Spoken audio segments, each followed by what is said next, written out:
နောက်မှာစုကျင်းဟာသူမအဖေတာဝန်ယူထားတဲ့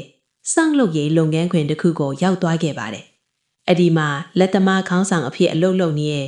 ချယ်ဆူးနဲ့ထပ်မံဆုံတွေ့ခဲ့ပါတယ်။ချယ်ဆူးဟာစင်းရဲပေမဲ့ကျူးစားပန်းစားအလုပ်လုပ်သူတစ်ယောက်ဖြစ်ပြီးဘီတုကပညာရှင်တစ်ယောက်ဖြစ်လာဖို့ရည်မှန်းထားသူပါ။နောက်တစ်ရက်မှာစုကျင်းဟာသူ့ရဲ့အလုပ်မှာပြင်ဆင်စရာတချို့ရှိတာနဲ့သူမရဲ့အဖေကိုအကူအညီတောင်းခဲ့ပါတယ်။ဒီလိုနဲ့သူ့ရဲ့အဖေလည်းချယ်ဆူးကိုလွတ်လိုက်ပါတယ်။စုကျင်းဟာချယ်ဆူးရဲ့ခက်ကြမ်းကြမ်းအမူအရာဖြူမှုတွေကိုကြည့်ပြီးသဘောကျနေခဲ့ပါတယ်။အိမ်ပြန်ချိန်ရောက်တဲ့အခါမှာလည်းစုကျင်းရဲ့ပတ်စံအိတ်ကိုဆိုင်ကယ်နဲ့အလစ်တုတ်သမားကလူယူခဲ့လို့ချယ်ဆူးတယောက်ကူညီပေးခဲ့ရပါသေးတယ်။ဒီလိုနဲ့အိမ်ပြန်လိုက်ဖို့ရင်စောင့်လုပ်ရေးပစ္စည်းတွေနဲ့ပြည့်နေတဲ့ကားပေါ်မှာစုကျင်းတယောက်သူမဘဝမှာမကြုံဘူးတဲ့အပျော်တွေနဲ့ဖြစ်နေခဲ့ပါတယ်။အဲ့ဒီနောက်စုကျင်းဟာ